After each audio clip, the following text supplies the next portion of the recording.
Hello, today I want to talk about the SmartKnowledgeU philosophy. And basically, we've been in operation for 6 years, since 2006. We started a lot of our services in 2007. And our philosophy since the beginning, since we started blogging in 2006, has always been to dig deep and to uncover the truth.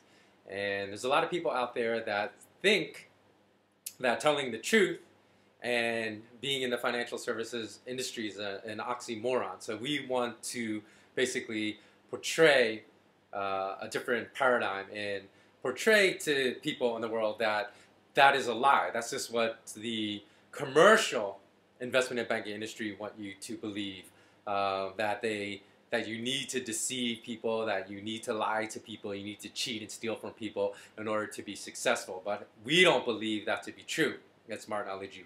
We believe that you can introduce a strong element of humanity and doing right by the people and always telling the truth and to be very successful within the financial services world. As an example of the hard examples that are set forth by the financial industry, when I was in commercial banking almost a decade ago with Wells Fargo, we actually had an ethics class in which they were teaching us to be unethical. So I have no problem naming Wells Fargo for this because it was within, this was part of my corporate training. So they would give us various scenarios where it would threaten client relationships. And one, which I distinctly remember, was a scenario given to us in which we were meeting with a client who said overtly and patently very racist things during the course of conversation. We were asked, what is the right thing for you to do? So we were told not to react, not to embarrass the client publicly by saying something right away, even though that is the most ludicrous thing I've heard for behavior, anyone with ethics or morals, not to remain silent, to remain quiet. And that's what we were told to do by an ethics class. That is like ludicrous because doing so would hurt the relationship, we were told. Although, of course, the client is embarrassing himself and embarrassing others by saying racist things. So we were told to wait, and if we were going to say anything at all, possibly the best thing was to say nothing and just pretend like it didn't happen. But if we were to say anything at all, to do it in private and to pull the person aside, to curb our tongue for the sake of going after money. And we don't believe that money should be the #1 goal all the time. I mean, of course, everyone has to make a living, but people make far more money than is necessary to acquire happiness. For example, millionaires and billionaires, maybe not millionaires because the value of money has been so devalued by central banks now, but certainly those that have hundreds of millions of dollars, certainly those that have billions, basically have far more money than is necessary to be happy. Because what do you need? Basically, you need money. Here's the paradox of it all, right?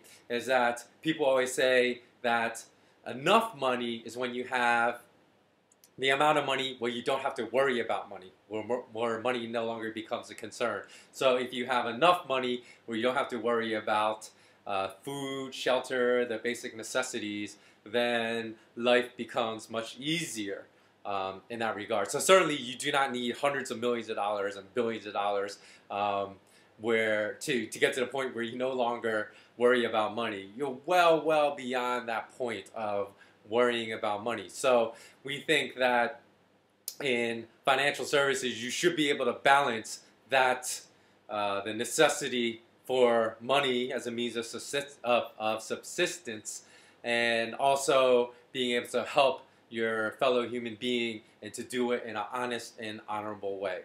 So that's all the message we would like to propel for today, that don't believe the lies out there that you hear. Don't believe that you need to go work for like a Goldman Sachs or JP Morgan or any of these other crooked criminals on Wall Street to be successful, because you should redefine what your vision of success is. Because if you believe that success in life is the accrual of tons of money, then you've missed the whole point of life. That is not the point of life.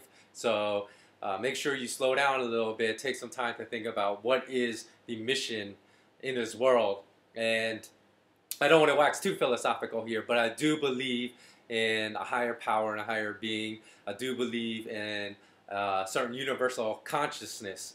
And I believe that those that are truly happy understand that our goal here in life is to make life better for everyone. So not only for those in our immediate family and friends, but also for strangers and other people that we do not know. So there is a universal consciousness out there. That's just what I believe.